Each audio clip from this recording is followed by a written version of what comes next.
SM Store, amanah dalam muamalah.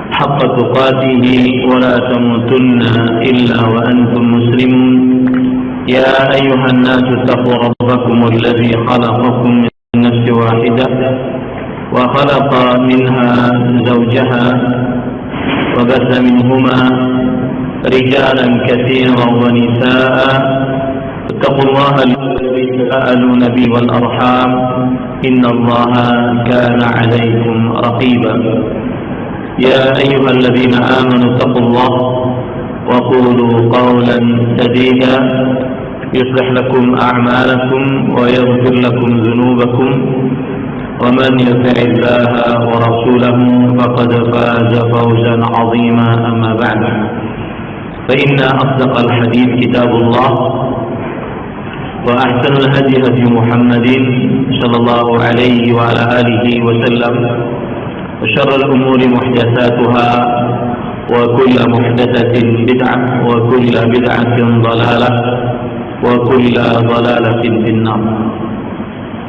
Alhamdulillah, kita bersyukur pada Allah Subhanahu wa taala pada hari ini, hari Sabtu sore 23 atau 23 Sya'ban 1443 Hijriah, kita dimudahkan oleh Allah Subhanahu wa taala untuk duduk bersama mengkaji ayat-ayat suci Al-Quran dan hadis-hadis Rasul sallallahu alaihi wasallam dalam sebuah kajian Islam ilmiah tematik membahas tema tata cara beragama yang benar atau yang disebut dengan manhajul talaqqi fi Islam, tata cara beragama yang benar. Tata cara beragama yang benar ini sangat penting kita pelajari, disebabkan karena apa yang terjadi di luar sana dari isu-isu yang aneh-aneh dan padahal jelas-jelas menyimpang dari Al-Quran dan hadis Rasul sallallahu alaihi wasallam, akan tetapi kemudian dipoles dengan sebuah kebatilan menjadi dianggap benar. Salah satu sebabnya adalah permasalahannya, yaitu tata cara beragama yang keliru. Seperti misalkan menganggap bahwasanya budaya lebih didahulukan dibandingkan agama,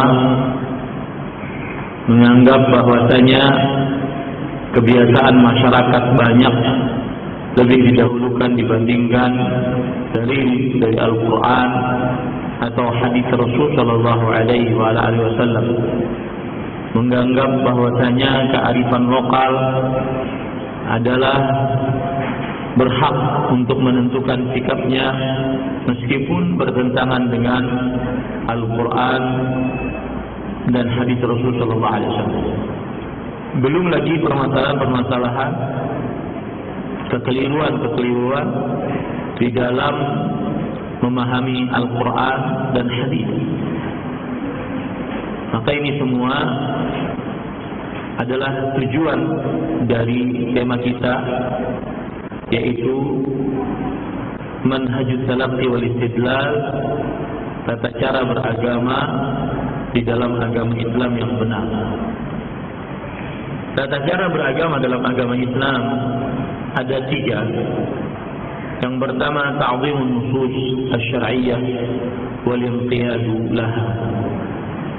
Yang pertama adalah mengagungkan dalil-dalil syariat dan tunduk patuh kepada dalil-dalil tersebut.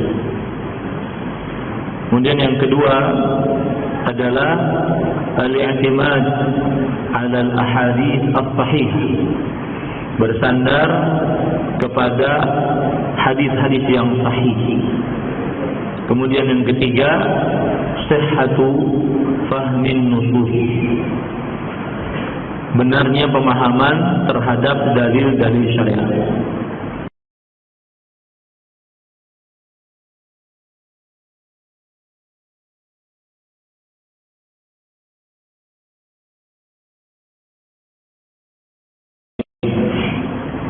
Yang pertama yaitu mengagungkan dalil-dalil syariat. Dalil-dalil yang syariat yang dimaksud adalah Al-Quran dan hadis-hadis Rasul sallallahu alaihi wasallam yang sahih. Maka termasuk dari tata cara beragama yang benar adalah mengagungkan dalil-dalil dari Al-Quran dan hadis-hadis Rasul sallallahu alaihi wasallam. Dan ini adalah sebuah sikap dasar seorang yang beragama Islam. Seorang yang beragama Islam, sikap dasarnya adalah al-istislam wal khudu' wal inqiyad, menyerahkan diri kepada Allah, tunduk patuh kepada Allah. Ini adalah sikap dasar seorang muslim. Pengagungan terhadap dalil-dalil syar'i termasuk daripada menyerahkan diri dan tunduk patuh kepada Allah Subhanahu wa taala. Allah Subhanahu wa taala berfirman di dalam Al-Qur'an surah Az-Zumar ayat 54, "Wa anibu ila rabbikum wa aslimu lah." Dan kembalilah kalian kepada Rabb kalian dan berserah diri kepadanya. Kata-kata berserah diri kepada orang yang berserah diri, maka dia akan mengagungkan dalil-dalil syariat. Dia akan berdiri tegap pada batasan-batasan yang Allah Subhanahu wa taala turunkan kepada Nabi Muhammad sallallahu alaihi wasallam. Dia tidak melampaui batasan tersebut. Allah Subhanahu wa taala berfirman dalam surat Al-Hajj ayat 30, "Dzalika wa man yu'azzim hurumatillah fahuwa khairul lahu 'inda rabbih." Yang demikian itu adalah barang siapa yang mengagungkan hal-hal yang dihormati di sisi Allah Subhanahu wa taala, maka itu adalah lebih baik baginya, lebih baik untuknya di sisi Rabb-nya Allah Subhanahu wa taala. Dalam surat Al-Hajj ayat 32 juga demikian, "Dzalika wa man yu'azzim sya'airallah fa innaha min taqwal qulub."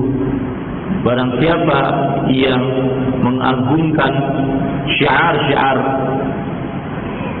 yang diagungkan oleh Allah Subhanahu wa taala, maka hal tersebut termasuk dari ketakwaan di dalam hati. Maka setiap apa saja yang diperintahkan oleh syariat dan apa saja yang dilarang oleh syariat, maka wajib kita mengagungkannya. Perintahnya kita agungkan, larangannya kita agungkan. Perintahnya kita agungkan dengan cara mengerjakan perintah tersebut. Larangannya kita agungkan dengan cara menjauhi larangan tersebut. Jadi sikap orang beriman yang seperti ini terhadap dalil syariat. Di hadapan kita ada budaya, kearifan lokal, kebiasaan orang.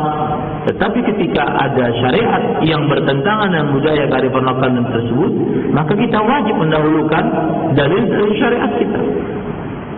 Allah Subhanahu wa taala berfirman dalam surah An-Nur ayat 51-52, "Innama kana qaulal mu'minin idza du'u ila Allah wa rasulih liyahkuma bainahum an yaqulu sami'na wa ata'na."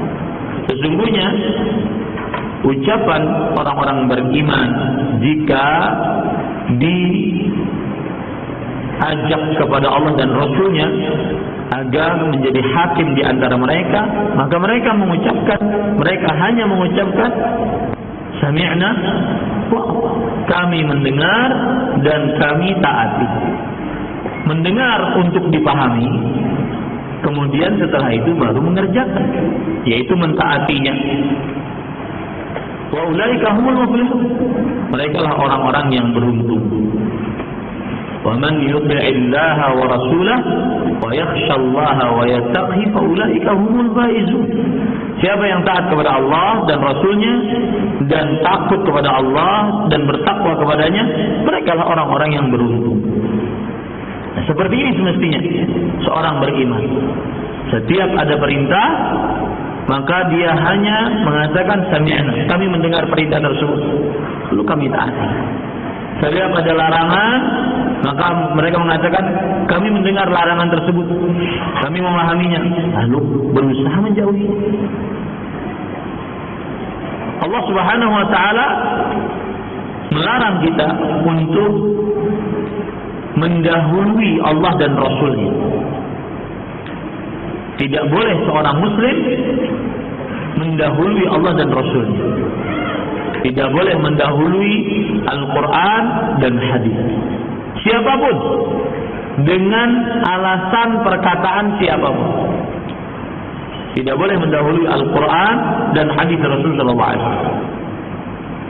Bagaimana disebutkan oleh Allah dalam surah Al-Hujurat ayat 1, ya ayyuhalladzina amanu la tuqaddimu baina yadayillahi wa rasulih. Wahai orang-orang yang beriman, janganlah kalian mendahului di depan Allah dan Rasulnya. Wattaqullah, bertakwalah kepada Allah Subhanahu wa taala. Innallaha sami'un 'alim. Sesungguhnya Allah Maha mendengar, Maha mengetahui. Maka jika ada perintah dari Allah, maka tidak ada pilihan. Tidak ada pilihan. Kerjakan perintah itu pilihannya. Jika ada perintah dari Allah, tidak ada keraguan-raguan, maka kerjakan perintah tersebut. Yang ada hanya menerima dan tunduk patuh. Begitu secara beragama. Seorang beriman, seorang yang bersyahadat asyhadu an la ilaha illallah, sangat mengagungkan dalil-dalil syariat. Allah Subhanahu wa taala berfirman dalam surah Al-Ahzab ayat 36, "Wa ma kana lil mu'minin wa la mu'minah idza qada Allahu wa rasuluhu amran an yakuna lahumul khiyaratu min amrihi." Tidak pantas bagi lelaki beriman dan perempuan beriman jika Allah Subhanahu wa taala telah menentukan sebuah perkara. Mereka memiliki perkara lain sesuai dengan pilihan mereka. Ini enggak boleh. Orang beriman tidak boleh seperti itu. Kalau dikatakan, dan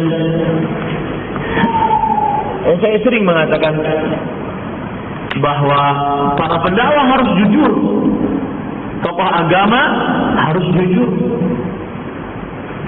kemudian para ustadz, para kiai, para habaib harus jujur terhadap umat.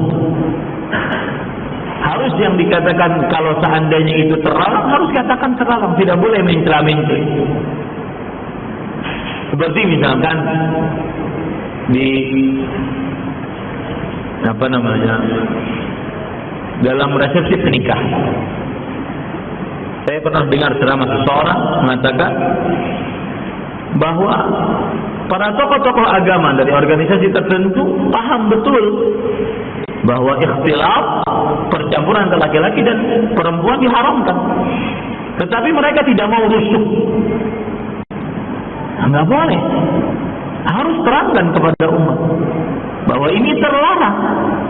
Akibat tidak mau menerangkan, akhirnya umat tidak paham dan akhirnya menganggap biasa. Akhirnya syariat Islam yang asli, yang murni, kemudian dianggap asing. Itu kejadian gara-gara yang salah dibiarkan. Nah, makanya tidak ada pilihan lain bagi seorang beriman kecuali dia harus taat. Ada perintah, kerjakan. Ada larangan, jauhi. Ya. Dan bahkan Allah Subhanahu wa taala telah meniadakan keimanan, benar-benar habis keimanannya bagi siapa yang menolak hukum Nabi Muhammad SAW dan tidak ridha dengan hukum dari Nabi Muhammad SAW dan merasa berat dengan hukum dari Nabi Muhammad SAW. Allah Subhanahu wa taala menafikan keimanan. dari orang seperti ini. Tidak rela dengan keputusan dari Rasulullah SAW, tidak rela dengan hukum Rasulullah SAW, merasa sulit mengerjakan hukum Rasulullah SAW, dinafikan keimanannya. Allah berfirman dalam surah An-Nisa ayat 65, "Fala wa rabbika la yu'minun." Maka demi Tuhan, demi Allah Subhanahu wa taala, mereka benar-benar tidak beriman sehingga mereka menjadikan engkau, wahai Muhammad sallallahu alaihi wasallam, sebagai hakim, pemutus keputusan di dalam apa saja yang mereka perselisihkan. Kemudian setelah itu mereka tidak mendapati di dalam diri mereka keberatan dari apa yang sudah diputuskan oleh engkau dan menerima dengan sebenar-benar penerima. Lihat ayat ini berat.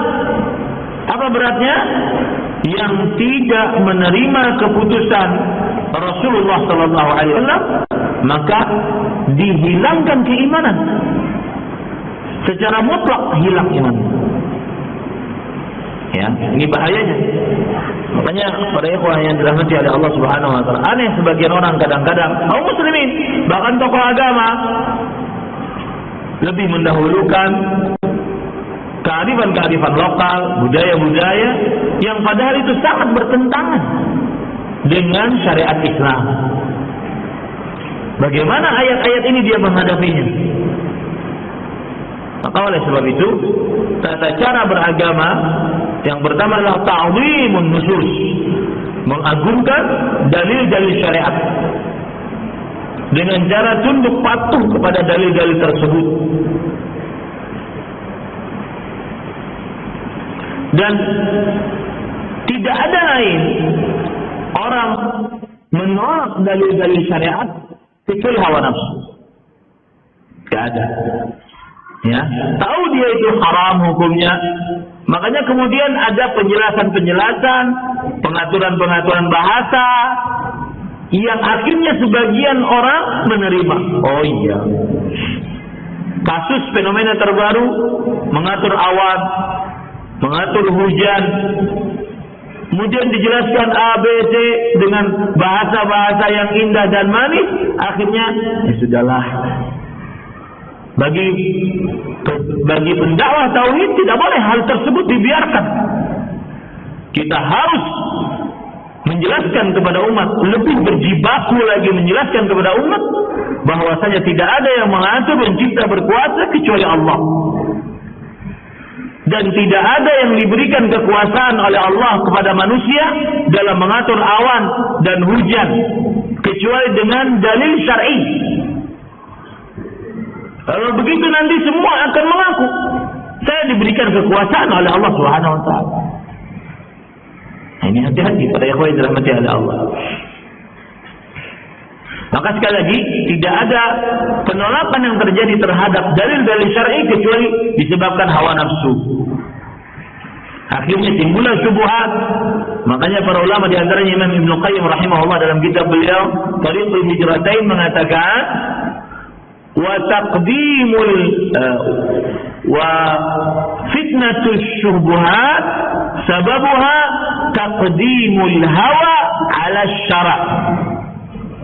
Fitnah syubhat itu sebabnya adalah mendahulukan hawa nafsu dibandingkan syariat Islam. Mendahulukan hawa nafsu dan akal, wa taqdimul aqli wasyara'.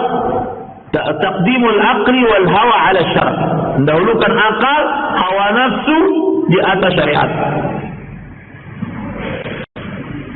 Allah berfirman akan hal ini. Di antaranya yaitu surat Al-Qasas ayat 50. Fa in lam yastajibu la fa'lam annama yattabi'una ahwa'ahum. Jika mereka tidak mau mengikuti engkau atas dakwahmu wahai Nabi Muhammad sallallahu alaihi wasallam, sesungguhnya ketahuilah sesungguhnya mereka hanya mengikuti hawa nafsu mereka. Lihat ini baik-baik, mereka mengikuti hawa nafsu mereka. Ini penyebab orang menolak syariat Allah, tidak mengagungkan dalil-dalil syar'i. Dan kita kenapa wajib mengagungkan dalil-dalil syar'i karena Allah mengancam yang tidak mengagungkan akan tertimpa musibah di dunia dan siksa di akhirat. Yang tidak mengagungkan dalil-dalil syar'i, padahal seseorang muslim bersyahadat asyhadu an la ilaha illallah asyhadu anna muhammadar rasulullah, mengaku beriman, dikatakannya Islam, ya, maka diancam oleh Allah Subhanahu wa taala dapatkan musibah di dunia dan siksa di akhirat. Allah berfirman di dalam surah An-Nur ayat 63, "Falyahdharil ladzina yukhalifuna an amri an tusibahum fitnah aw yusibahum adzabun alim."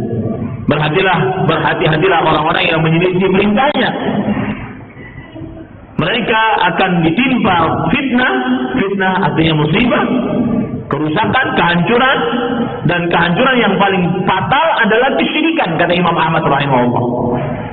Dan akan ditimpa siksa yang pedih, maksudnya di akhirat. Dalam surat An-Nisa ayat 115, Allah Subhanahu wa taala berfirman, "Wa man yushaqiqir rasula min ba'di ma tabayyana lahul huda wa yattabi' ghayra sabilil mu'minin nuwallihi ma tawalla wa nuslihi jahannam wa sa'at masira."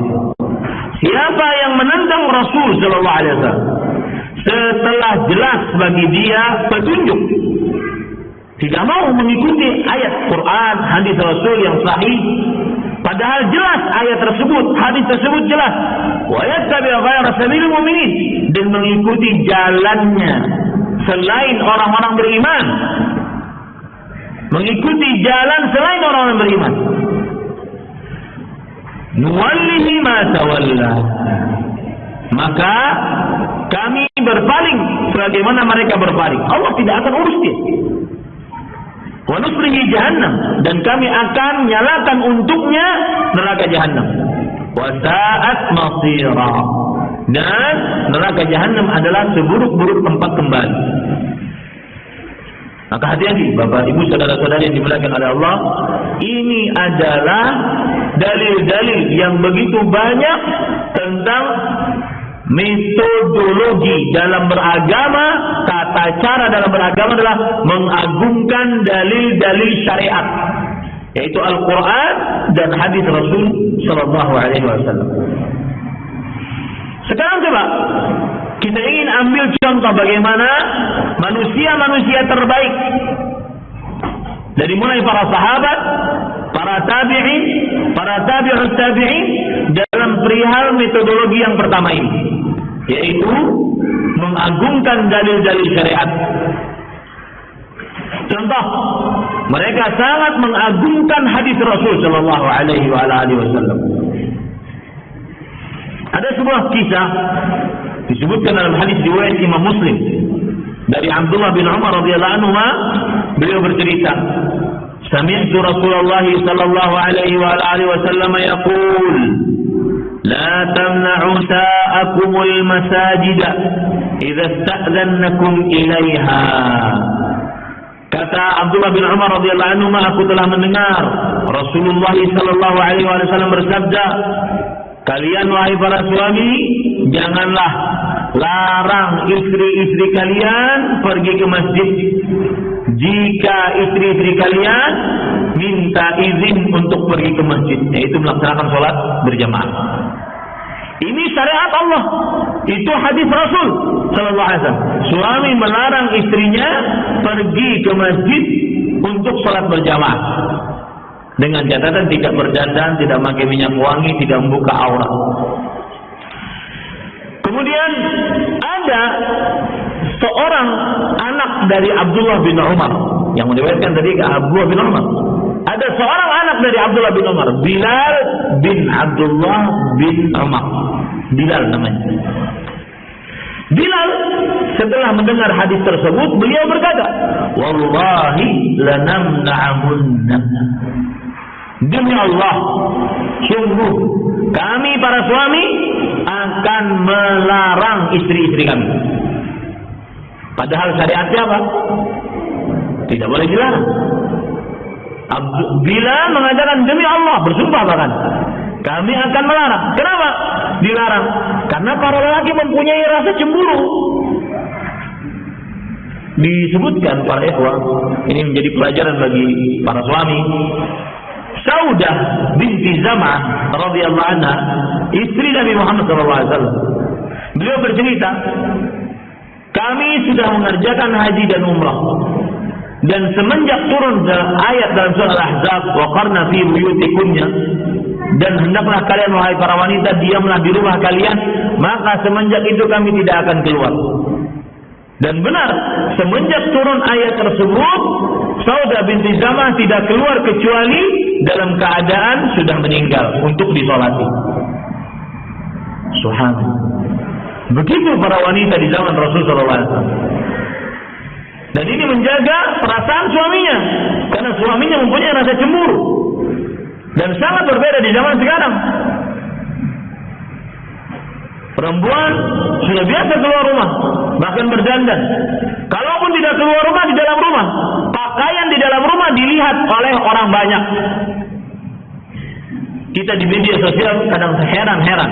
Mungkin kakek-kakek saya mungkin tidak tahu apa yang Facebook, Instagram, atau tahu jangan-jangan. Ya. Dan saya memberi nasihat, kalau memang tidak punya yang berumur 60-an ke atas, nggak usah punya media sosial. Nambah-nambahin dosa. Mendingan punya handphone jadul yang nggak ada internetnya, yang kalau dilempar kucing mati kucing itu. Itu cukup sudah. Oke, cukup Pak. Nggak pakai WA, nggak manfaat. Ya, kita ini kalau seandainya tidak dikarenakan urusan dakwah, maka sudah tutup akun media sosial.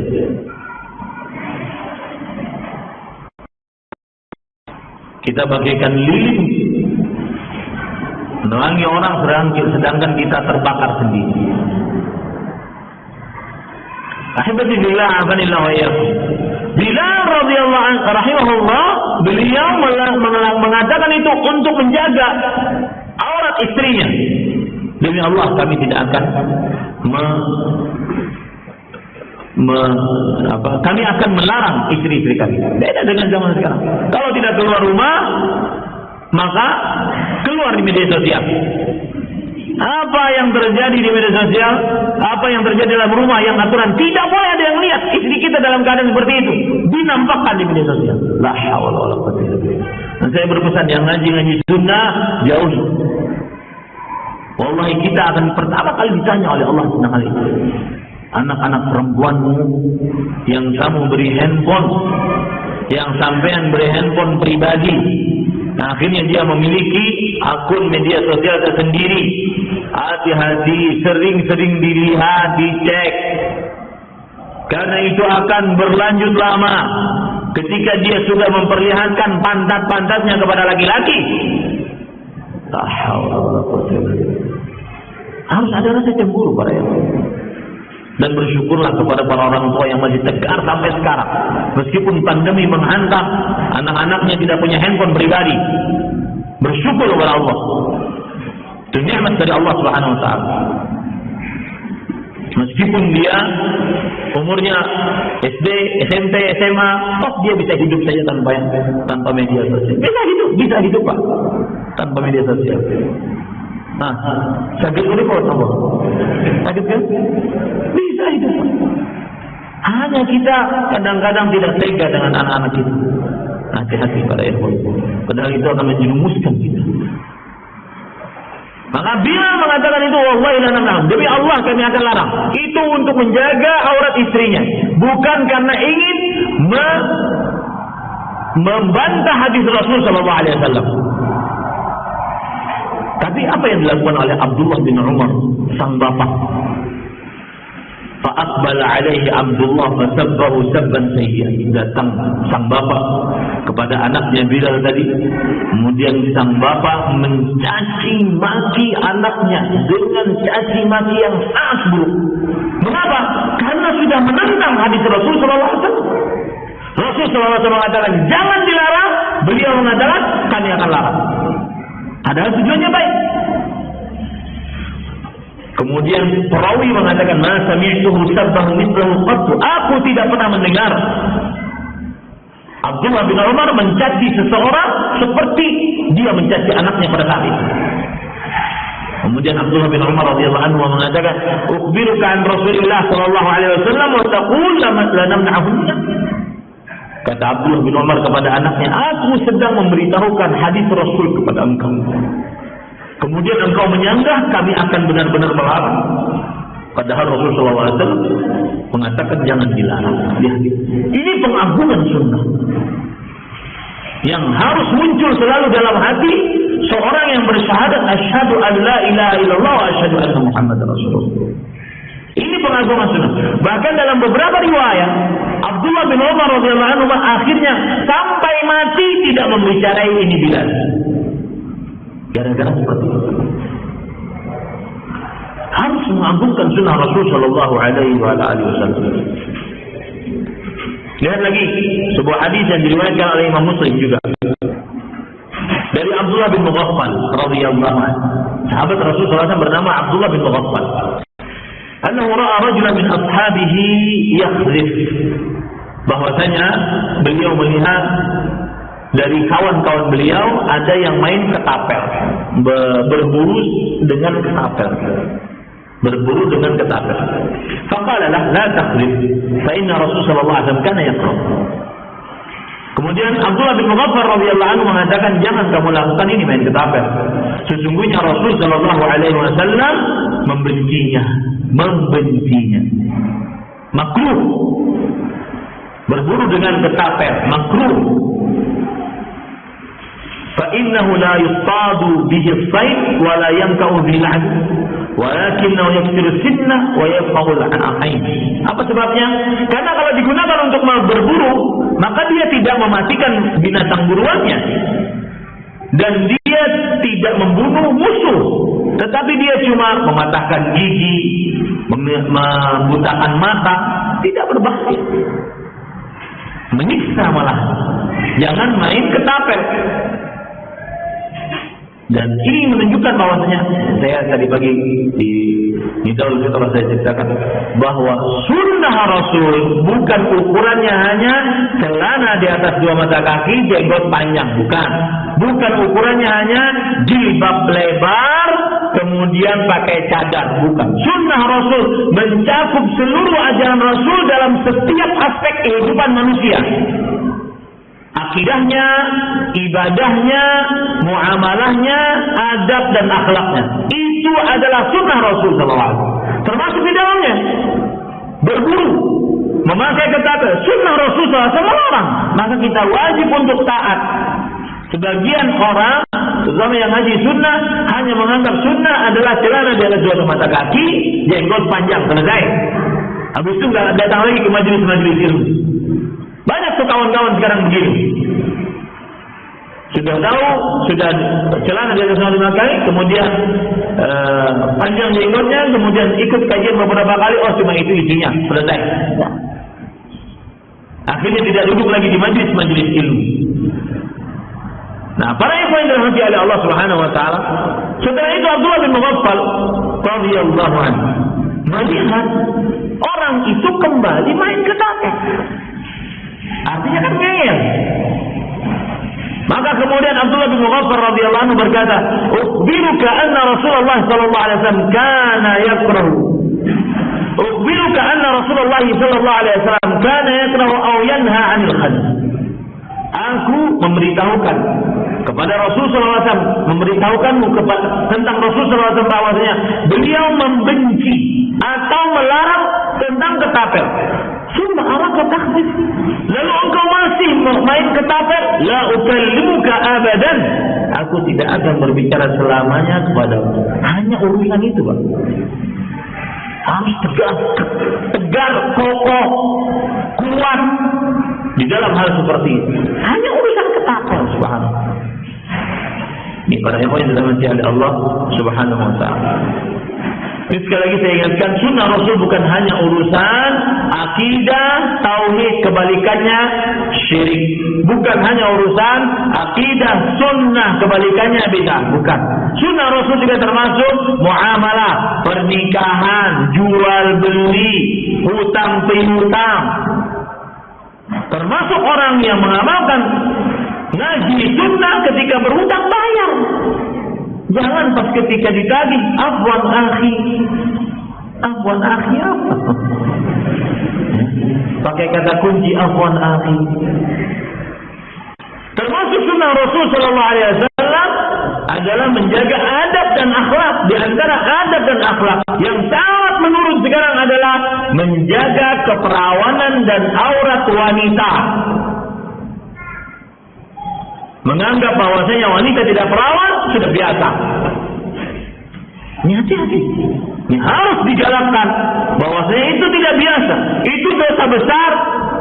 Wajib bertobat. Tidak boleh sembarangan memperlihatkan aurat, kemolekan tubuh, kecantikan wajah dengan adanya media sosial sekarang. Wallahi Pak, suara ini mungkin asing di zaman sekarang, tapi biarkan dia asing. Karena memang Islam ya'ti ghariban wa sayaudu ghariban kama bada.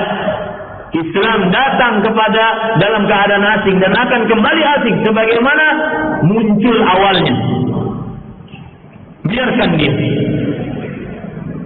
Ini para ikhwan yang dirahmati oleh Allah Subhanahu. Jadi sunnah Rasul bukan hanya sekedar akidah, ibadah, tapi juga muamalah. Termasuk yang kita baca tadi perkara muamalah. Berburu dengan ketapel.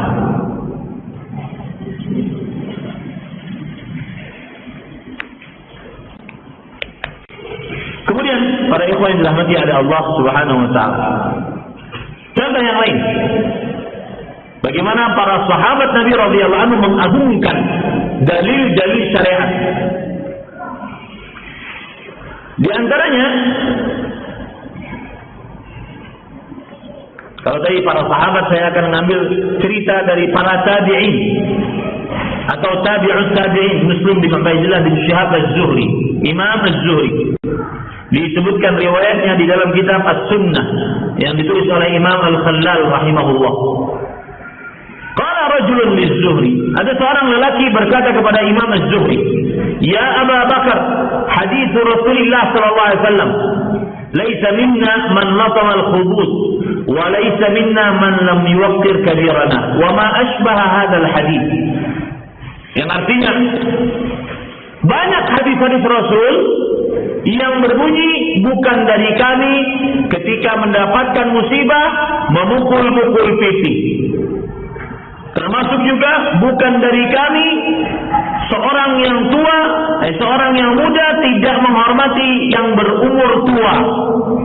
Dan hadis-hadis yang begini sangat banyak. Ini hadis apaan gitu maksudnya? Hadisnya sungguh sangat tidak terlalu penting, maksudnya begitu. Maka Imam Az-Zuhri menundukkan pandangan, menundukkan kepalanya dalam beberapa waktu. Kemudian setelah itu beliau mengangkat dan berkata, "Minallahi azza wa jalla al-'ilm wa 'ala ar-rasulil balagh wa 'alaina at-taslim." Itu hadis ilmunya datang dari Allah. Yang menyampaikan adalah Rasulullah. Kewajiban kita menerimanya. Itu saja. Nggak usah diotak-atik. Kewajiban kita menerimanya. Ya, ini para ikhwan yang dirahmati oleh Allah Subhanahu wa taala. Itu tadi contoh bagaimana mereka mengagungkan sunnah Rasulullah SAW. Contoh bagaimana mereka sangat teliti di dalam mengamalkan sunnah. Ini termasuk bentuk daripada pengagungan sunnah Rasul, pengagungan dalil-dalil syariat. Sangat teliti dalam mengamalkan sunnah. Ini contohnya puasa nanti. Ya, puasa. Meskipun hukumnya sunnah, tapi di Indonesia sudah mudah. Nabi Muhammad SAW bersabda untuk sahur, "Ni'ma sahurul mu'min at-tamr." Sebaik-baik sahurnya orang beriman, tamr, kurma kering. Bukan kurma yang basah. Saya beri contoh gambarnya. Kurma kering. Sahurnya orang beriman. Yang begini di Indo di Alfa kita dapat. Saking sekarang canggihnya teknologi, mudahnya penerbangan, adanya pendingin, akhirnya sampai di Indonesia sudah bisa disebar, sudah bisa kita mendapatkan. Maka berusahalah bersahur dengan makan kurma sama. Karena Rasulullah SAW mengatakan, nikmat sahurul mu'min at-tamr. Sebaik-baik sahurnya orang beriman, tamr. Amalkan sunnah ini jika Anda yang mengaku dakwah sunnah. Ya, amalkan. Termasuk di dalamnya juga adalah Rasulullah sallallahu alaihi wasallam diceritakan oleh Anas bin Malik radhiyallahu anhu, jika beliau berbuka, karena Rasulullah sallallahu alaihi wasallam la yusalli hatta yuftira ala rutabatin, fa in lam takun rutabatin fa tamaratin, fa in lam takun tamaratin fa hasawatin min ma. Adalah Rasulullah sallallahu alaihi wasallam jika beliau berbuka, tidaklah beliau salat sampai beliau berbuka dengan kurma rupak, kurma yang baru masak, tidak kurma yang kering tadi. Seperti ini, kurma yang baru masak. Ini sunnah Rasul sallallahu alaihi wasallam. Dan semestinya saya berpesan kepada, kalau kami di Kalimantan Selatan, di masjid-masjid dakwah sunnah, kita mengadakan kajian-kajian pra-Ramadan, membahas benar-benar sedetil-detilnya bagaimana hukum-hukum fikih puasa, hukum-hukum Ramadan. Karena itu yang terkenal dari dakwah sunnah, beramal, berilmu sebelum beramal dan berkata-kata. Benar-benar paham tuh, sehingga masuk ke dalam bulan Ramadan punya ilmunya. Ini ahibati fillah, alhamdulillah wa ya.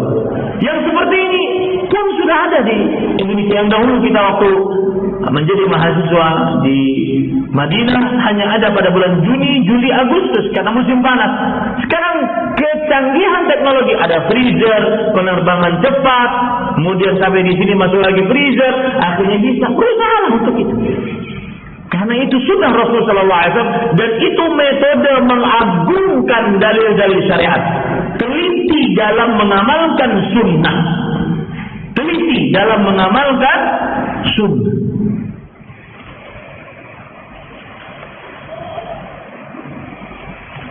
Kemudian para ikhwan yang dirahmati oleh Allah Subhanahu wa taala, ada kisah disebutkan oleh Imam Abdul Razzaq di dalam kitabnya Musannaf Abdul Razzaq, dan juga Imam Al-Baihaqi dalam kitabnya As-Sunanul Kubra. Sa'id ibn al-Musayyab, seorang tabi'i, muridnya para sahabat, ra'a rajulan yusalli ba'da tulu'il fajri aktsara min rak'atain. Ada orang, Sa'id bin Musayyab melihat orang sholat setelah adzan subuh. Aturan sunnahnya berapa rakaat? 2 rakaat. Rakaat al-fajr khairun min dunya. 2 rakaat sebelum subuh lebih baik daripada dunia dan sunnahnya cuma 2 rakaat. Setelah itu menunggu iqamah. Tidak ditambah-tambah. Sa'id bin Musayyab rahimahullahu taala, beliau melihat ada orang setelah sholat 2 rakaat, sholat lagi. Dilarang oleh Sa'id ibn Musayyab. Lalu orang tersebut malah menjawab, ya Aba Muhammad, yu'adzibunillahu 'ala shalah.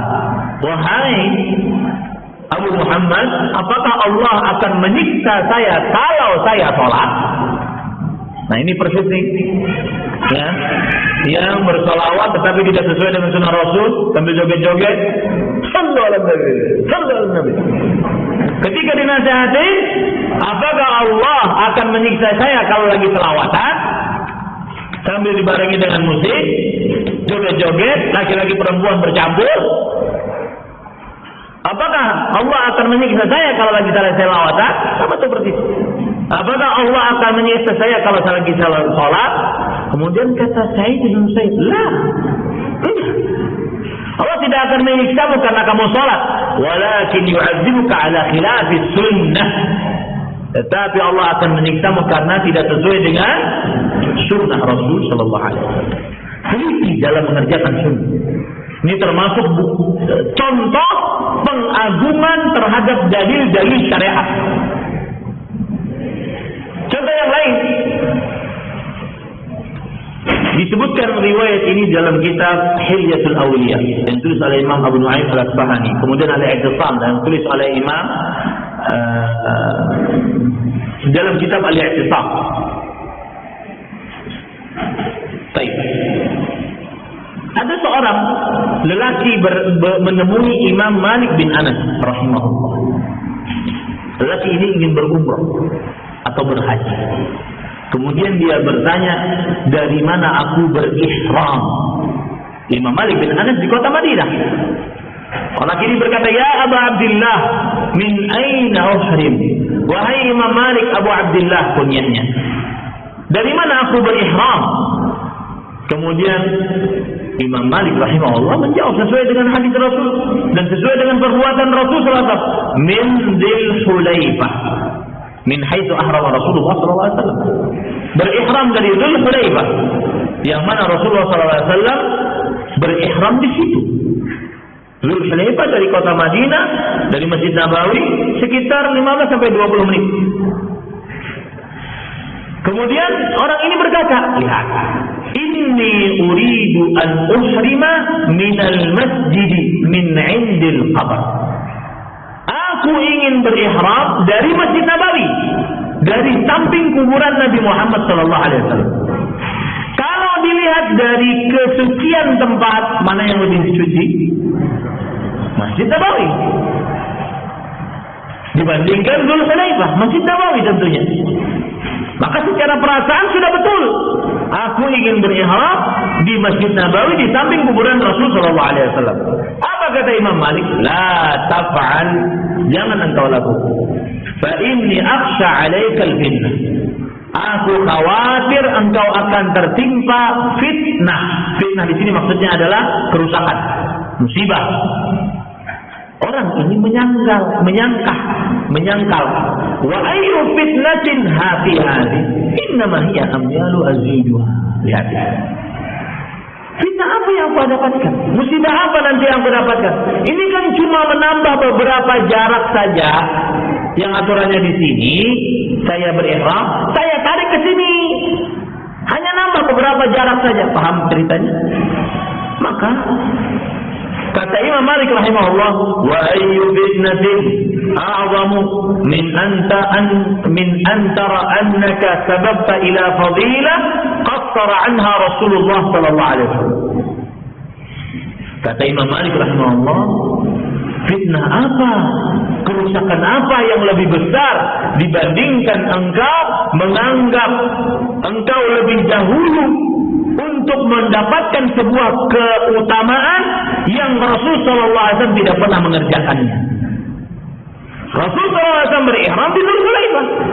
Kalau seandainya berihram di Masjid Nabawi itu utama, maka niscaya Rasul sallallahu alaihi wasallam akan mengerjakannya. Siapa yang mengklaim bahwa berihram di Masjid Nabawi lebih utama dibandingkan Dzul Hulaifah, maka ini berarti dia menganggap dirinya lebih mengetahui dibandingkan Rasulullah. Dan itulah fitnahnya, itulah keburukannya, mengaku lebih mengetahui dibandingkan Rasulullah sallallahu alaihi wasallam. Kemudian Imam Malik berkata, inni sami'tu Allah yaqul, sesungguhnya aku telah mendengar Allah Subhanahu wa taala berfirman dalam surah An-Nur ayat 63 tadi, fal yahdharil ladzina yukhalifuna an amrih an tusibahum fitnah wa yusibahum adzabun alim. Maka berhati-hatilah orang-orang yang menyelisih perintah Rasul sallallahu alaihi wasallam. Di dunia dia akan tertimpa fitnah, musibah, kerusakan, dan di akhirat akan tertimpa siksa yang pedih. Nah, ini contoh-contoh bagaimana mengagungkan dalil-dalil syariat dengan cara teliti di dalam mengamalkan sunnah. Lihat lagi pada ikhwan yang dirahmati oleh Allah Subhanahu wa taala, dalam riwayat di dalam kitab Al-Jami' Akhlaq Ar-Rawi wa Adab As-Sami, Sufyan bin Sa'id bin Masruq Ats-Tsauri rahimahullah, Imam al-Muhadditsin, beliau berkata, "In istata'ta alla tahukka ra'saka illa bi athar faf'al." Jika engkau sanggup untuk tidak menggaruk kepalamu kecuali ada dalilnya, maka lakukan.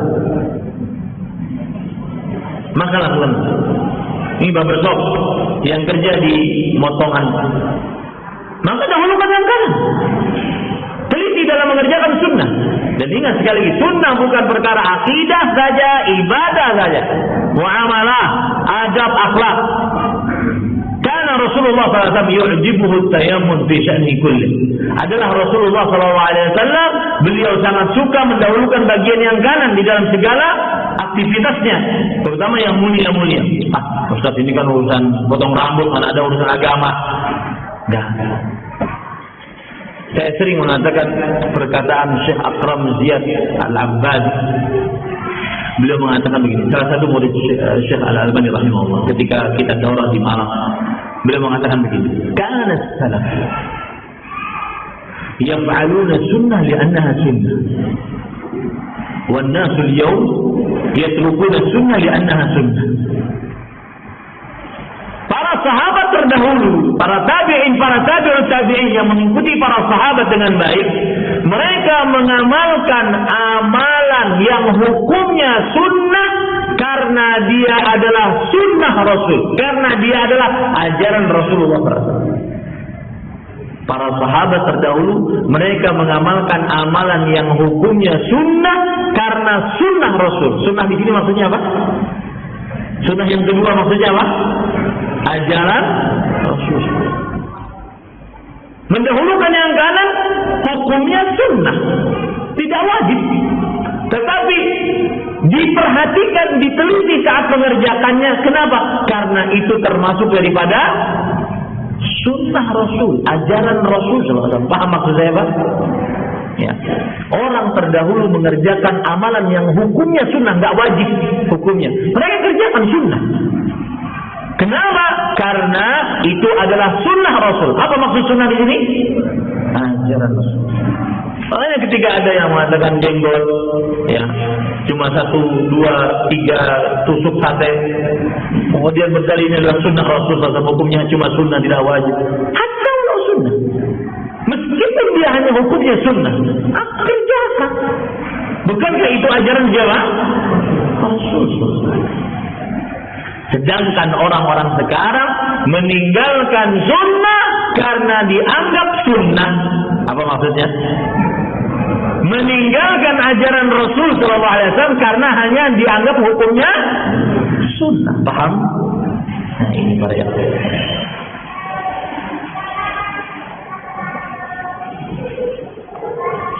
baik. Sekarang kita masuk kepada pokok tata cara beragama yang kedua, yaitu bersandar kepada hadis-hadis yang sahih. Lalu hadis-hadis lemah bagaimana, Ustaz? Tidak kita sandari. Apalagi hadis-hadis palsu. Ya. Hadis-hadis palsu dan dijadikan sebagai sebuah kebudayaan Islam. Ya bisa. Harus kita jelaskan bahwa itu tidak benar karena berdasarkan hadis-hadis palsu. Seperti misalkan di sebagian daerah tentang nisfu Sya'ban. Ini terkenal nggak nisfu Sya'ban? Enggak, terkenal. Terkenal, banget terkenalnya. Kalau di beberapa kota sampai pagi-pagi nggak ada yang jualan karena dianggap puasa. Ya, padahal hadisnya palsu. Jika kana nisfu Sya'ban, fasumu naharahu wa qumu lailaha. Jika pada pertengahan bulan nisfu Sya'ban, maka berpuasalah pada siang harinya, beribadahlah pada malam harinya. Hadisnya palsu. Maka para ikhwan yang dirahmati oleh Allah, bersandar hanya dengan hadis sahih. Para ikhwan yang dirahmati oleh Allah Subhanahu wa taala,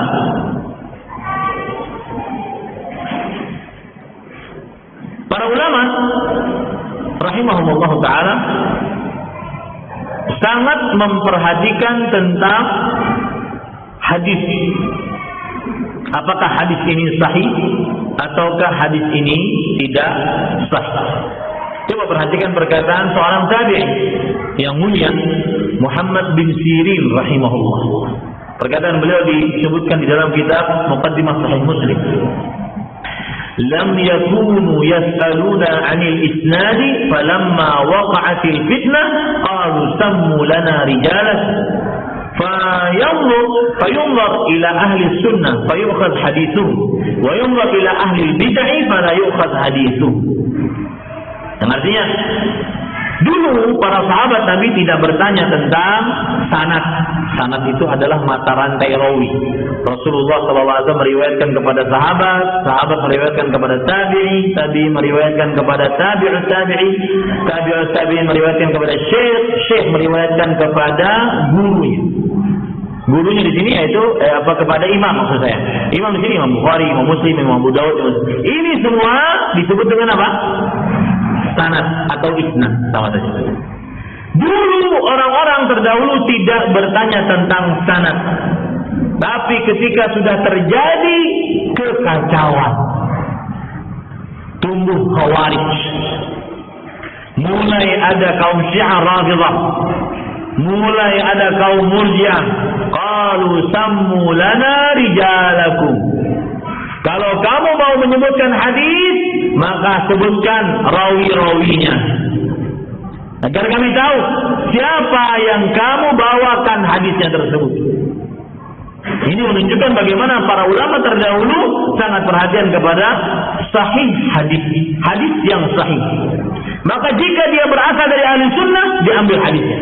Jika dia berasal dari ahli bidah, tidak diambil hadisnya. Nah, ini para ikhwah yang dirahmati oleh Allah Subhanahu wa taala. Lihat lagi Abdullah bin Mubarak rahimahullah, tabi'ut tabi'in. Beliau mengatakan sebagaimana disebutkan dalam kitab Al-Jami' li Akhlaqir Rawi, fi sahihil hadis syughlun an saqimihi. Dalam hadis yang sahih itu sudah menyibukkan daripada hadis yang lemah. Artinya apa? Sibuk-sibuk mengamalkan hadis lemah, hadis sahih belum selesai dikerjakan. Tuh, kerjakan semua yang ada dalam Sahih Bukhari, Sahih Muslim. Ya, sibuk-sibuk mengerjakan hadis yang lemah, sedangkan hadis-hadis yang sahih belum dikerjakan. Makanya Abdullah bin Mubarak rahimahullah mengatakan, dalam hadis yang sahih sudah menyibukkan kita untuk mengamalkan hadis-hadis yang lemah. Tidak perlu kita mengamalkan hadis-hadis yang lemah, hadis-hadis yang sahih sudah menyibukkan kita. Yahya bin Sa'id Al-Qattan rahimahullah, seorang ulama salaf, la tanzuru ila al-hadis, jangan kalian melihat kepada hadis, walakin unzuru ila al-isnad, tetapi lihatlah sanad hadis tersebut. Fa in sahha al-isnad wa illa fala taghtarru bil hadis idza lam yasih al-isnad. Jika sanadnya sahih, terima hadisnya. Kalau tidak, jangan engkau tertipu dengan keutamaan-keutamaan dalam hadis tersebut jika sanadnya belum sahih. Sebagian orang tertipu, wah ini luar biasa nih, karena isi hadisnya menarik gitu. Seperti Nisfu Syawal, 5 malam yang tidak ditolak doanya. Kan menarik tuh, yang membuat orang bersemangat berdoa berdasarkan hadis tersebut, padahal hadisnya palsu. Padahal hadisnya apa? Palsu. Ini para ikhwan. Lihat lagi perkataan Syekhul Islam Ibn Taimiyah rahimahullah, fal wajibu an yufarraqa bainal hadits sahih wal hadits kadhib. Maka yang wajib dilakukan adalah memisahkan antara hadis yang sahih dengan hadis yang dusta, terutama hadis palsu ya Pak. Fa inna sunnata hiyal haqqu dunal batil. Karena sesungguhnya sunnah Rasul sallallahu alaihi wasallam itulah yang benar, bukan kebatilan. Wa hiyal ahaditsus sahihah dunal mawdu'ah. Dan sunnah tersebut berdasarkan hadis-hadis yang sahih, bukan hadis-hadis yang palsu. Fa hadza aslun 'azimun li ahli Islam umuman wa liman yad'i sunnata khususan.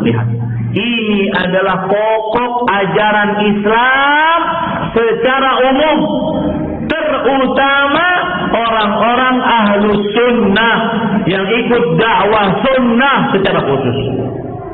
Ini benar-benar memperhatikan apakah hadis ini sahih atau tidak.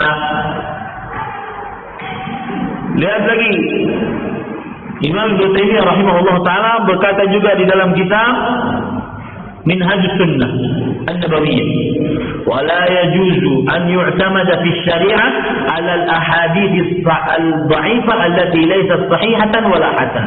Tidak boleh bersandar di dalam syariat ini di atas hadis-hadis yang lemah, yang bukan sahih dan bukan hasan. Nah, ini pada yang lain. Mungkin sebagian ulama memang ada yang berpendapat. Kita tidak menutup sebuah realita yang ada. Jumhur ulama, kebanyakan para ulama mengatakan boleh beramal dengan hadis yang lemah, boleh. Tetapi lihat dulu penjelasan dari mereka. Ya, penjelasan yang pertama adalah satu, lemahnya tidak sangat lemah, bukan palsu.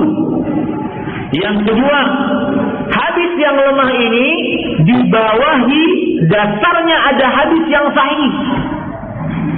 Hadis yang lemah ada dasarnya dari hadis yang sahih. Yang ketiga, tidak boleh memasyhurkan hadis lemah tersebut. Tidak boleh. Yang keempat, tidak boleh meyakini hadis lemah tersebut jikalau ingin mengamalkannya. Nah, ini adalah kontradiktif. Boleh mengamalkannya tapi tidak boleh meyakini untuk diamalkan. Ya, ini semua disebutkan oleh Al-Hafidz Ibnu Hajar Al-Asqalani rahimahullah di dalam kitab beliau Kabinul Ajab fi Mawarda fi Fadli Rajab. Itu adalah pokok dasar yang kedua dari tata cara beragama dalam Islam, yaitu mendahulukan hadis sahih. Maka wajar kita nanya, mana dalilnya? Kalau sudah ada dalilnya, oh ini hadisnya sahih enggak? Boleh, itu hak umat Islam bertanya kepada tokoh agama. Mana dalilnya? Kalau sudah ada dalilnya, sahih enggak dalilnya?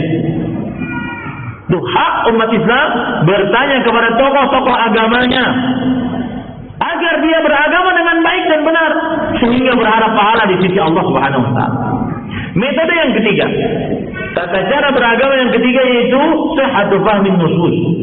Benar dalam memahami maksud dalil. Bukan hanya sekedar ada dalilnya, tetapi benar enggak dalil ini diletakkan dalam masalah ini.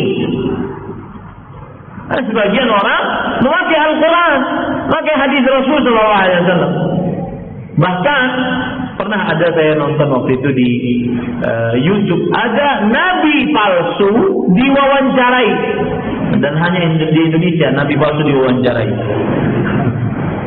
Negeri lain sudah dipenggal lehernya, nabi palsu. Kemudian ditanya, apa wahyu yang engkau dapati? Kalau kita umat Islam, kata si pewawancara, kalau kita umat Islam, Nabi kami Nabi Muhammad SAW, wahyu beliau Al-Quran. Kalau anda apa dalilnya? Anda apa wahyunya? Maka orang ini menjawab, likulli ummatin rasul. Ayat Al-Quran itu, di setiap umat ada seorang rasul. Nabi Muhammad bin Abdullah sallallahu alaihi wasallam itu rasul di tengah orang Arab. Saya rasul di tengah orang Indonesia. Setiap umat ada seorang rasul. Lihat, dalilnya Al-Quran, tetapi benar enggak pemahaman terhadap dalil? Tidak. Ini yang dimaksud. Tata cara beragama yang benar yang ketiga adalah benar dalam memahami dalil-dalil syariat. Lihat, para ikhwan yang dirahmati oleh Allah Subhanahu wa taala, Imam Ibnu Taimiyah atau Imam Al-Qayyim disebutkan di dalam kitab I'lamul Muwaqqi'in, sebuah riwayat bahwa Umar bin Khattab menulis surat kepada gubernurnya yang waktu itu adalah Abu Musa al-Ash'ari radhiyallahu anhu. Di dalam suratnya Umar bin Khattab mengucapkan, "Tsummal fahmu al-fahmu fima adla 'alaika mimma laysa fi Qur'anin wa sunnah." Kemudian perhatikan pemahaman di dalam apa saja yang tidak ada dalam Al-Quran dan hadis Rasul SAW. Perhatikan pemahaman. Jadi dari mulai para sahabat sudah memperhatikan pemahaman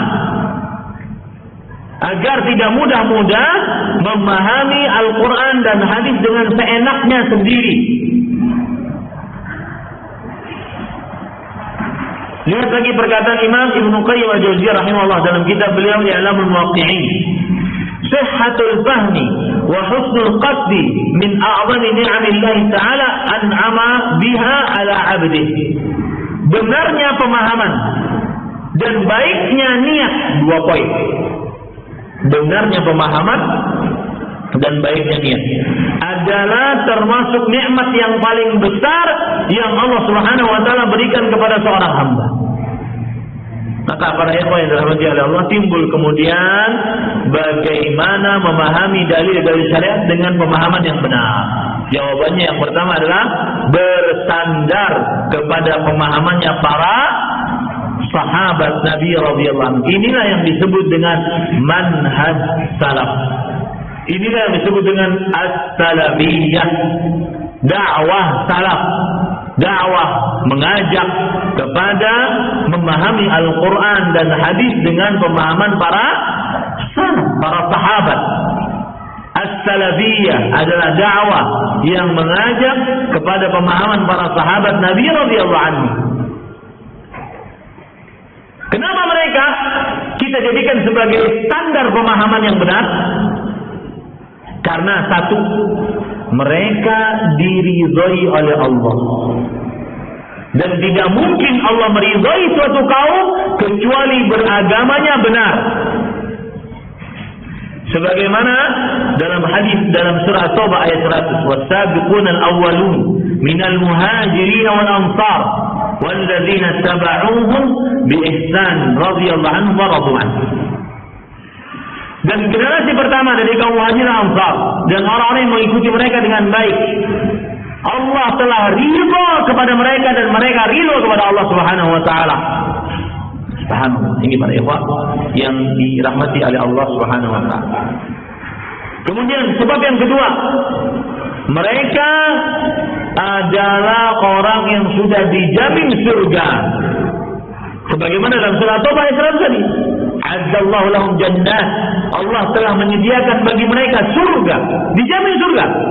Tidak mungkin Allah menjamin sekelompok manusia dengan surganya kecuali ketika mereka mengabdi kepada Allah, beragama dengan baik dan benar. Maka siapa ingin beragama dengan baik dan benar adalah contoh siapa? Para sahabat. Jangan kemudian menuduh kita yang seperti ini mengatakan, tuh lihat tuh, orang ngaku paling benar sendiri. Enggak, kita sekarang menjelaskan pemahaman paling benar. Adapun kita jauh dari kebenaran. Paham ini para ikhwan? Nah. Kemudian para ikhwan yang dirahmati oleh Allah Subhanahu wa taala, sebab yang ketiga, karena mereka dipuji oleh Allah, dipuji oleh Rasulullah sallallahu alaihi wasallam. Sebagaimana Rasulullah sallallahu alaihi wasallam bersabda, "Khairun nasi qarni." Sebaik-baik manusia adalah zamanku saat aku masih hidup, yaitu para sahabat. Tsummal ladzina yalunhum, tsummal ladzina yalunhum. Kemudian para sahabat, para tabi'in, para tabi'ut tabi'in yang mengikuti para sahabat dengan baik. Ya, ini sebab yang ketiga. Karena mereka dipuji oleh Allah dan Rasulnya sallallahu alaihi wasallam. Dan tidak mungkin Allah memuji suatu kaum yang beragamanya keliru, menyimpang. Yang keempat, mereka orang Arab asli, paling paham tentang bahasa Arab. Ini heran kadang-kadang saya tidak boleh ke Arab-Araban. Nah, Al-Quran, hadis kita dengan bahasa Arab, mau gimana coba? Ini para ikhwan. Makanya ada perkataan para ulama, la yufhamu ma'anil Quran illa man yafhamu al-lughat al-arabiyyah. Tidak akan bisa dipahami makna-makna Al-Quran kecuali yang paham bahasa Arab. Para ikhwan yang dirahmati oleh Allah Subhanahu wa taala. Yang kelima, yang terakhir, dan ini tidak pernah ada kecuali di zaman sahabat, bahwa kalau para sahabat Nabi radhiyallahu anhu keliru dalam praktek beragama, akan langsung dikoreksi oleh Allah dari 7 petala langit, disampaikan kepada Rasulullah sallallahu alaihi wasallam. Dan itu tidak pernah ada kecuali di zamannya siapa? Para sahabat radhiyallahu anhu. Saat ada seorang sahabat tayamum karena dalam keadaan junub, akhirnya tamarraga kama tamarraga dabbah. Dia berguling-guling sebagaimana kucing berguling-guling. Karena menganggap dirinya junub, sedangkan kalau tayamum tidak cukup, akhirnya berguling-guling. Sampai berita tersebut kepada Rasulullah SAW. Maka Rasulullah SAW mengatakan apa? Nah, inna ma yasbika hakada. Lihat, dikoreksi langsung oleh Rasulullah. Tidak cukup engkau pukulkan 1 kali pukulan ke permukaan bumi yang suci, lalu setelah itu usap wajah dan kedua tangan. Cukup. Kedua telapak tangan. Dikoreksi langsung oleh Rasulullah SAW jika salah dalam praktik agama. Contoh yang lain lagi, 3 orang yang menemui istri Rasulullah SAW bertanya tentang bagaimana ibadah Rasulullah SAW. Lalu mereka menganggap ibadah mereka ini sedikit selama ini. Akhirnya yang satu mengatakan, saya akan berpuasa, tidak puasa setiap hari. Yang kedua, saya akan sholat malam, tidak sholat malam setiap malam. Tidak pernah tidur. Yang ketiga, saya tidak akan menikahi wanita. Kemudian Rasulullah SAW bertanya, kalian kah begini? Kemudian beliau bersabda, wallahi inni la atqakum wa akhsyakum lillah. Demi Allah, aku adalah orang yang paling takut dan paling bertakwa kepada Allah dibandingkan kalian. Walakinni asumu uftir. Tapi aku puasa dan aku berbuka. Kadang puasa, kadang tidak. Wa aqumu al-lail wa anam. Dan aku salat malam, tapi ada waktu tidur. Wa tazawwajun nisa. Dan aku menikahi perempuan. Faman raghiba an sunnati falaysa minni. Menikahi perempuan, maka barang siapa yang benci sunnahku, maka bukan dariku. Nah, ini koreksian ini tidak pernah ada kecuali di zaman siapa? Para sahabat Nabi radhiyallahu. Makanya kita mengambil pemahaman, standar pemahaman adalah pemahaman yang para sahabat Nabi radhiyallahu anhum. Ini yang bisa saya sampaikan tentang 3 tata cara beragama yang benar, yang sesuai dengan dalil-dalil Al-Quran dan hadis dari Rasulullah sallallahu alaihi wasallam. Mohon maaf jika ada yang ingin ditanyakan, masih ada waktu sekitar 20 menit. Baik. Tidak ada? Tidak ada, alhamdulillah. Mengurangi pertanyaan saya di akhirat.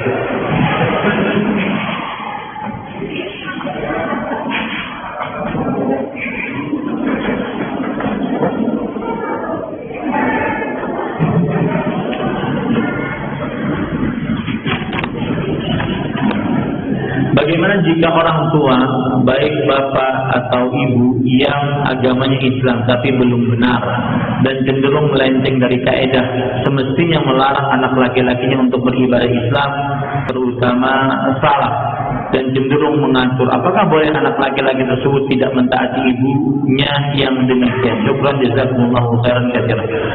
Bismillah, alhamdulillah, wassalatu wassalamu ala rasulillah wa ala alihi wa ashabihi wa man wala, amma ba'du. Ini adalah fenomena yang sering didapati oleh anak-anak yang baru ngaji sunnah dan akhirnya melihat bapak ibunya belum sesuai dengan sunnah Rasul sallallahu alaihi wasallam dalam beberapa ibadah. Maka saya nasihatkan, yang pertama adalah bagaimanapun kita seorang anak tetap wajib berbakti kepada bapak ibu kita. Yang pertama, tidak boleh kita mengatakan fala taqul lahuma uff. Selama kita bergaul, maka tidak boleh kita katakan apapun kasus. Wala tanharhuma, tidak boleh kita menghardik mereka, merendahkan, mencela, mencaci mereka. Wa qul lahum qawlan karimah, dan ucapkanlah ucapan yang baik pada mereka. Kalau ingin mendakwahi mereka, ucapkan ucapan yang baik.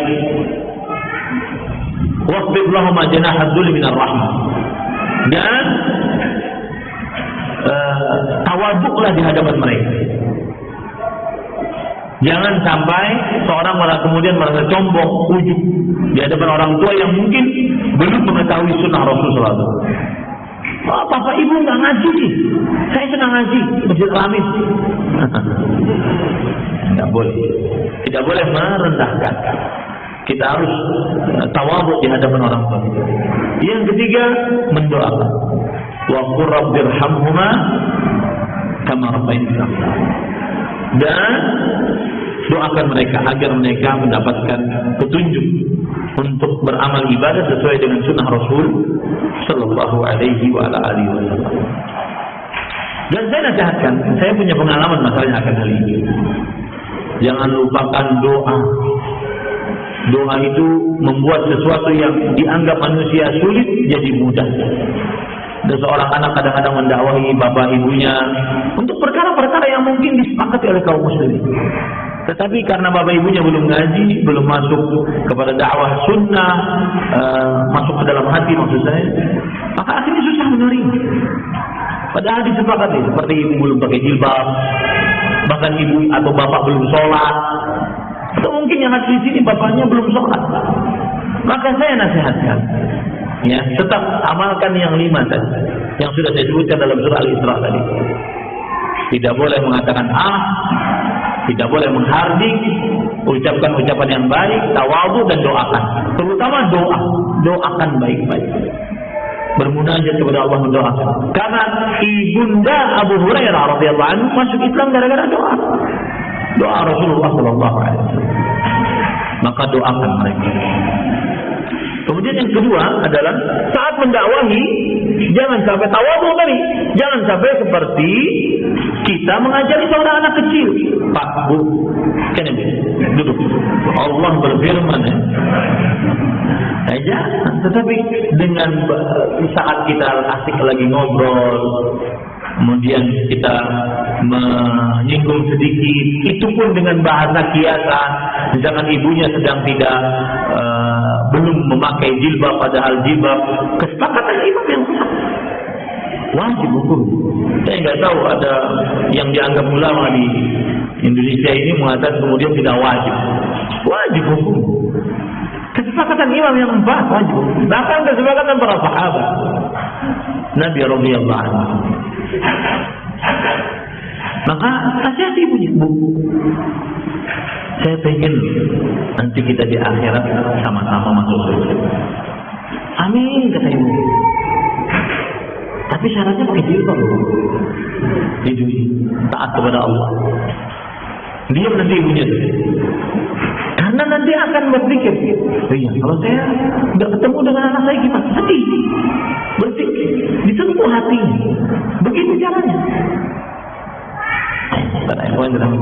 Begitu dengan sindiran-sindiran. Karena bagaimanapun Anda adalah anak di hadapan orang tua. Dan anak selalu di bawah dibandingkan orang tua.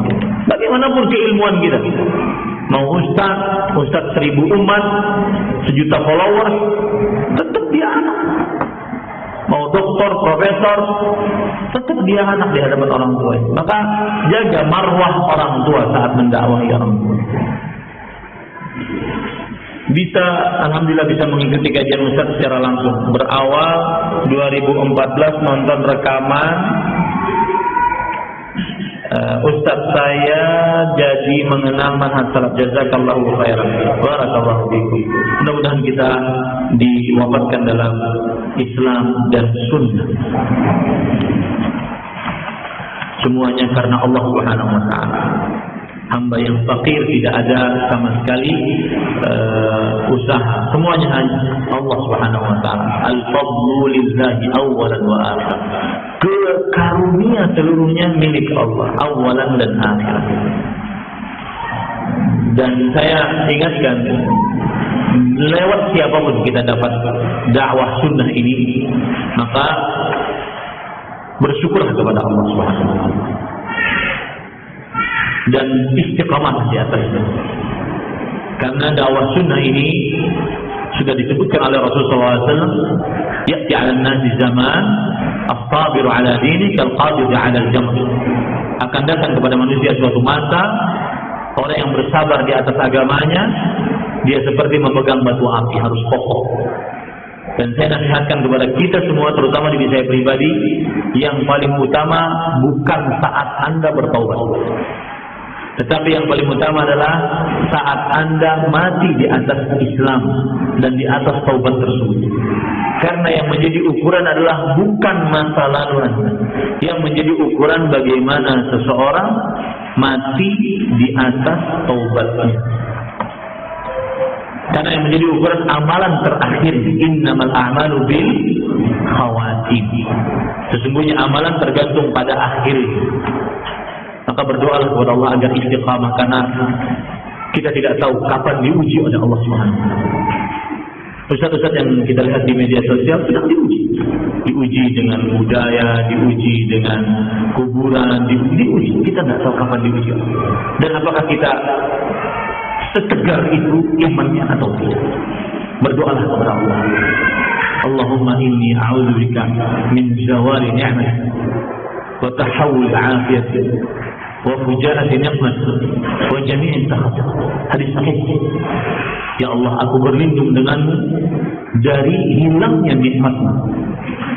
Yang kedua, dari berubahnya afiat yang Engkau berikan. Afiat, mudah beragama, mudah menerima sunnah. Kita nggak tahu hati dibolak-balik. Akhirnya benci sunnah. Akhirnya malah murtad. Akhirnya minta dihilangkan Al-Quran. Kita wa fujaati nikmat, dan musibah yang datang tiba-tiba kita nggak tahu. Wa jami'i sakhat, dan seluruh kemurkaan. Saya sering berdoa kepada Allah. Sering-sering berdoa kepada Allah, terutama di zaman yang begitu dahsyat fitnah yang seperti ini menimpa dakwah-dakwah sunnah.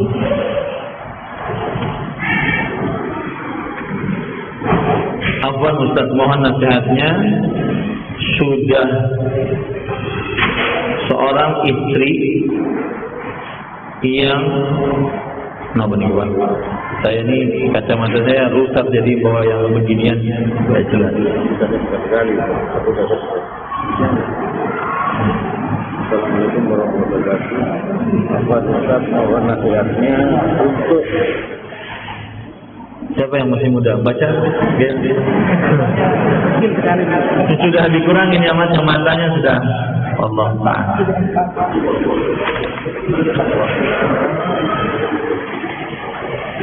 Sami ma'amun gitu. Baik, saya bertanya, Ustaz, perihal tidak mengajak bicara salah seorang dari keluarga kita karena menentang sunnah, apakah hal ini bisa kita terapkan saat ini, mengingat Rasulullah SAW melarang kita untuk berseteru dengan saudara seiman kita sendiri lebih dari 3 hari. Baik, tidak ada syariat Islam yang bertentangan. Yang dilarang 3 hari seorang muslim saling memboikot satu dengan yang lainnya, itu adalah dalam perkara-perkara dunia. Dalam perkara-perkara apa? Dunia. Adapun perkara akhirat yang tadi menegakkan sunnah, akan diperbolehkan. Nabi Muhammad SAW memboikot sahabatnya, Ka'ab bin Malik, saat tidak ikut perang Tabuk selama berapa hari? 30 hari. Kemudian di hari yang ke-31, beliau katakan kepada istrinya, keluar engkau, pulang kembali ke rumahmu. Istrinya ditinggal oleh istrinya selama 10 hari. Jadi 40 hari diboikot oleh Rasulullah. Sampai Ka'ab bin Malik radhiyallahu anhu dan 2 sahabatnya setiap kali bertemu dengan Rasulullah SAW berusaha salam, beliau mengatakan, saya tidak tahu Rasulullah SAW menjawab salam saya atau tidak. Rasulullah SAW, kenapa? Karena tidak ikut jihad, tidak ada alasan. Tidak ikut jihad dan tidak ada alasan. Apa tadi pertanyaannya? Apakah nasihatnya untuk seorang istri yang membantah dan berkata keras pada suami pada istri tersebut mengikuti manhaj salaf? Baik. Bismillah, alhamdulillah, wassalatu wassalamu ala rasulillah wa ala alihi wa wala. Apa nasihatnya untuk istri yang sering membantah dan berkata keras kepada suami padahal istrinya sudah ngaji sunnah? Padahal istrinya sudah ngaji sunnah. Mungkin ini curhatan suami. Dan jarang-jarang suami curhat. Baik. Bismillah. Perseteruan di dalam rumah tangga itu sesuatu yang terjadi. Bahkan di zaman Rasulullah SAW dengan istri-istrinya. Aisyah radhiyallahu anha, beliau bahkan sampai memecahkan piring yang di dalamnya ada kue, karena ternyata piring dan kue tersebut berasal dari istri yang lain. Sedangkan Rasulullah SAW sedang menggilir beliau. Nah, ini ilmu perpoligamian, silahkan ya pelajari. Saya sendiri takut tidak mampu, takut budi, takut. Baik. Nah, kemudian Rasulullah SAW, nah yang paling utama berarti pertengkaran bisa dipastikan pasti terjadi. Tetapi yang paling utama bagaimana menghadapi pertengkaran tersebut. Saya ingin nasihatkan kepada suami istri yang sering bertengkar. Saya bacakan saja ya perkataan dari, biar saya tidak dituduh ngarang-ngarang ya. Perkataan dari Imam Ibnu Katsir rahimahullahu taala. Beliau mengatakan di dalam surah Ar-Rum ayat 21. Min ayati an khalaqalakum min anfusikum azwajan litaskunu ilaiha. Yang artinya, dan dari tanda-tanda kekuasaan Allah Subhanahu wa taala, Allah menciptakan untukmu wahai suami istri-istri dari jenismu sendiri. Garis bawahi kata-kata istri-istri dari jenismu sendiri. Kata Imam Ibnu Katsir rahimahullahu taala, perhatikan baik-baik. Walau annahu, jikalau Allah ja'ala bani Adama kullahum dzukuran, menjadikan seluruh anak keturunan Adam laki-laki, wa ja'alu inatsahum min jinsin akhara min ghairihim, dan menjadikan jenis kelamin perempuannya dari selain jenis manusia, imma min janin aw hayawanin, baik itu dari makhluk jin ataupun hewan, lama hasala hadzal ikhtilaf bainahum wa bainal azwaj, maka tidak akan terjadi persatuan, merasa tenang dengan istri. Kenapa? Karena istrinya dari makhluk jenis lain, dari jin atau dari hewan. Ya, bagaimana mau bersayang-sayangan dengan jin, saat mau dipeluk hilang dia? Dan bagaimana mau bersayang-sayangan dengan hewan, secantik-cantiknya kera? Tidak akan disukai oleh manusia sebagai pasangan hidup. Bal kanat tahsulu nafratan law kanatil azwaj min ghairi jins. Bahkan yang terjadi adalah perseteruan, perkelahian, saling marah-memarahi kalau seandainya istrinya bukan dari jenis manusia. Nah, itu penjelasan dari Imam Ibnu Katsir.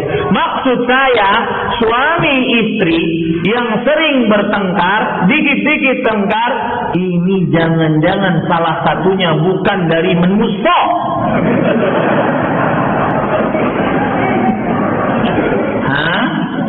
Jangan-jangan jin atau hewan. Nah, makanya hati-hati. Baik suami, dan saya pesan ya, suamilah yang lebih dituntut untuk lebih menyabari istri.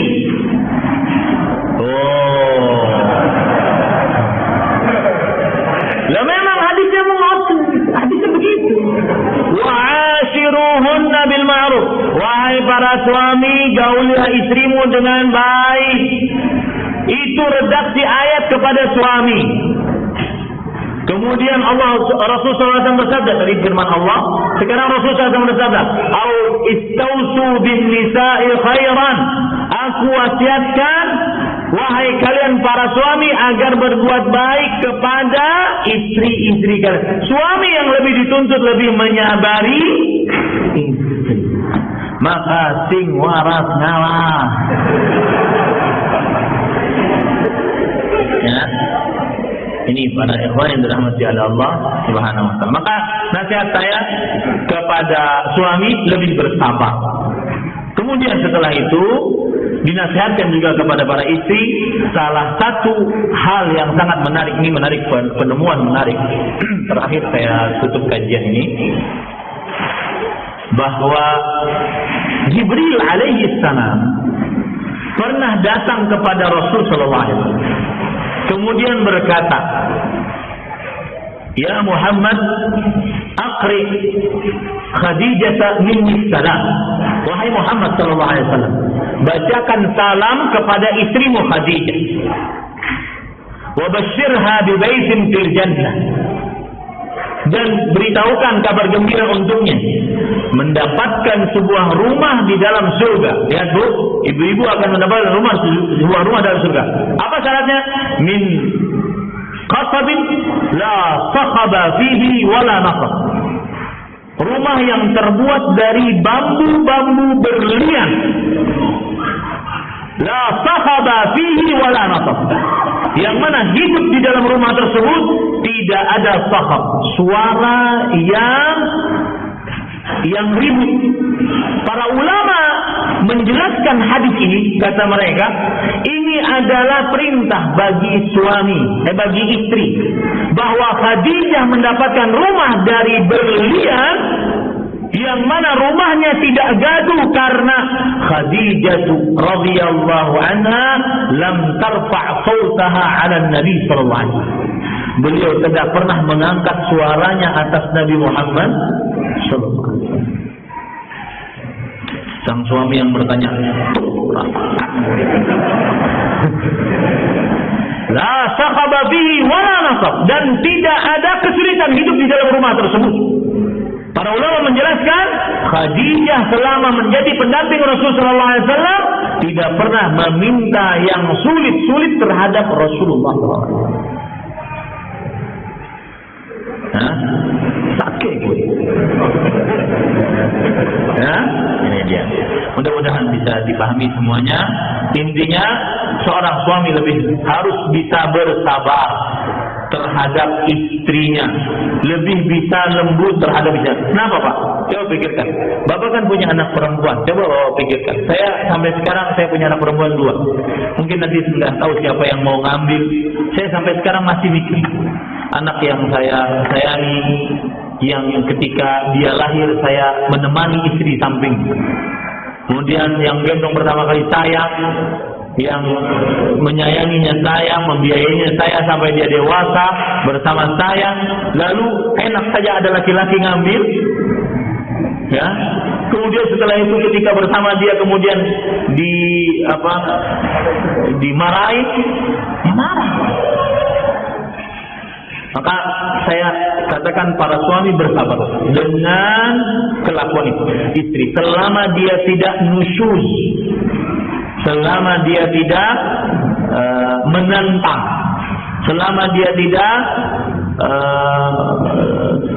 taat, ya, selama dia tidak taat kepada suami, selama dia tidak berganti agama, selama dia tidak mengerjakan kesalahan-kesalahan yang fatal, bersabar terhadap istri. Ya. Kadang-kadang minta sesuatu kemudian dibelikan, ternyata maunya yang lain, bersabarlah. Bersabarlah kepada istri. Karena kita punya anak perempuan. Nah, itu ada pesan sponsor, sabar. Ya, sabar. Berkata-kata yang baiklah kepada istri. Itu kewajiban suami, hak istri. Ini hak Rasulullah SAW kepada istrinya yang bernama Aisyah. Beliau panggil dengan ya Aisyah. Namanya Aisyah dipanggil, wahai Aish. Ini panggilan unyuk-unyuk untuk yang bernama Aish. Seperti namanya ada Laila dipanggil Ilai. Jangan panggilnya Mboke, Mboke. 20 tahun panggilnya Mboke, Mboke. Ya.